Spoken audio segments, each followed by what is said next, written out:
Hello, parents. Now, that moment when your child's school report card arrives, it can bring a mix of emotions, right?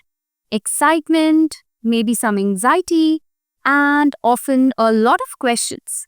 So, what do all these grades, comments, and codes really mean?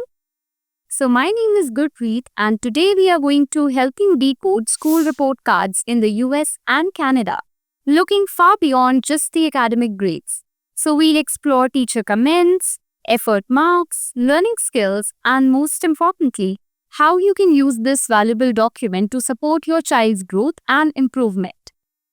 So, part 1 is the real purpose of report cards. So, what's the main purpose of a report card in North American schools? Think of it as a key communication tool between the school and board. So it's a formal summary of your child's academic achievements against grade level standards or curriculum expectations. But it's more than that. It aims to identify your child's strengths and areas for growth, giving you a snapshot of their overall progress. And importantly, it serves as a fantastic basis for discussion during parent-teacher conferences, helping you and the teacher work together as a team.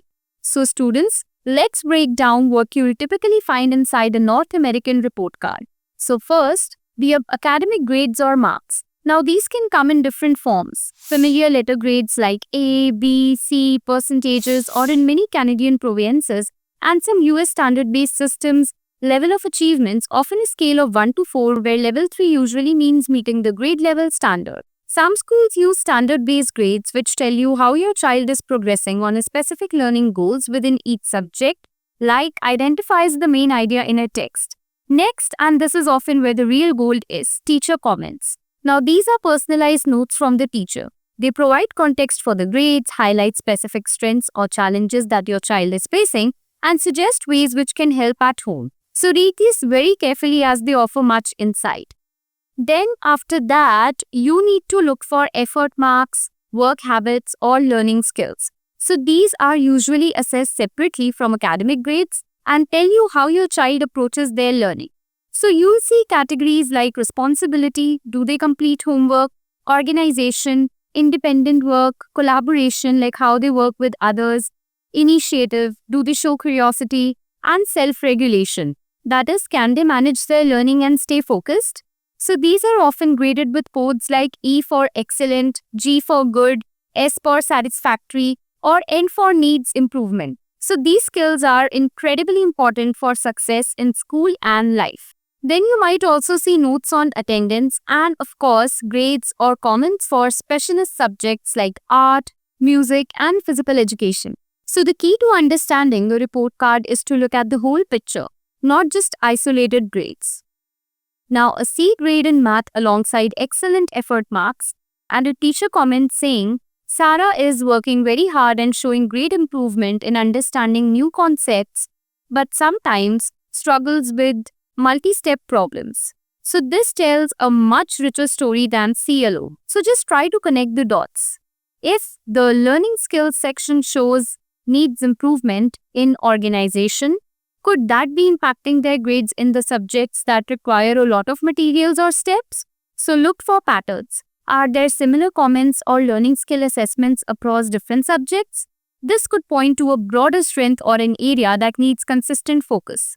And always try to focus on growth. So if you have previous report cards, just compare them. Is there progress even if it's small? Now that's important to acknowledge. So, a report card isn't just a summary of the past, it's a tool for the future. So here's how to turn those insights into positive action. So the first action is start with the positives. Always begin your conversation with your child by acknowledging their strengths, good effort, or any achievements highlighted in the report card. Now this builds their confidence and makes them more receptive to discussing challenges. The second action is discuss areas for growth collaboratively, not critically. So when you talk about areas needing improvement, use open-ended questions. So instead of why did you get this low mark, try the teacher mentioned that multi-step problems in math can be tricky. So what are your thoughts on that? Or what part of writing essays do you find most challenging? So listen to their perspective. Then the third action is prepare for parent-teacher conferences. The report card is your best cheat. So use the comments and grades to formulate specific questions for the teacher. For example, the report card notes difficulty with organization. Can you give me some examples, and are there strategies we could try at home and school? Then comes action 4. So you need to set achievable goals together. So for the next term, pick just 1 or 2 specific areas to focus on for improvement. Now this could be an academic skill or a learning habit. So make sure that the goals are SMART, that is specific, measurable, achievable, relevant, and time-bound. So students setting goals is a great step, but sometimes figuring out how to help your child achieve them, especially if the report card highlights a specific academic challenge or a learning skill like organization or initiative that needs strengthening, can feel daunting. So this is where targeted support can make a real difference. If you have identified areas from the report card where your child could use focused help, perhaps in mastering certain math concepts, improving their essay writing, or even developing more effective study strategies, so Wisdomy offers that expert one-on-one online tutoring. Our tutors can work with your child on those precise areas discussed with the teacher or highlighted in the report, creating a plan to reinforce learning, build crucial skills, and boost their confidence. So a free trial class is a perfect way to see how we can help your child act on their report card feedback and turn areas for growth into real achievements. So the link is in the description below. For parents from India, it's helpful to note a few general differences in emphasis that you might see in the North American report cards compared to some, you can say, traditional Indian report card systems, okay? So, the North American report cards often provide much more holistic feedback with detailed narrative comments and separate assessments for those learning skills or work habits we discussed. This might be different from some Indian report cards that can be more heavily weighted on numerical marks or percentages for each subject and sometimes class rank. So, there's often a greater started emphasis here on the process of learning, the effort put in, and the development of transferable skills like collaboration and self-regulation alongside the academic grades themselves.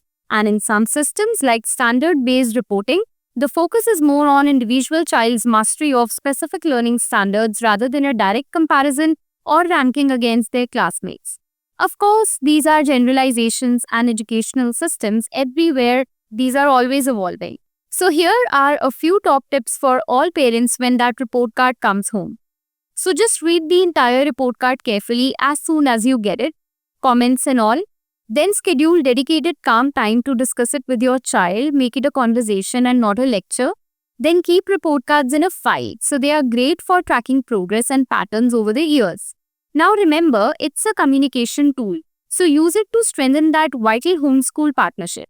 And take a moment to understand your specific school or district's report card format. They often provide guides.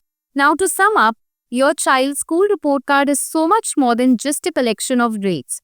It's packed with valuable insights into their learning journey, their strengths, their challenges, their effort, and their developing skills. So by learning to decode all its parts, looking at the whole picture, and using it as a springboard for positive conversations and goal setting, you unlock its true power as a tool for improvement and partnership. So your child's school report card is a valuable guide to their learning journey. Use it wisely, use it positively, and use it to build that crucial partnership with their school, helping them to thrive. And if that report card does spark a desire for targeted academic support to help your child shine even brighter, remember that Wisdomy is ready to help. So check the link in the description to learn more about our personalized online tutoring and book your free trial class. So parents, what part of the report card do you find most insightful or perhaps most confusing? What are your best tips for discussing report cards with your children in a constructive way? So share your wisdom and any questions that you have in the comments below.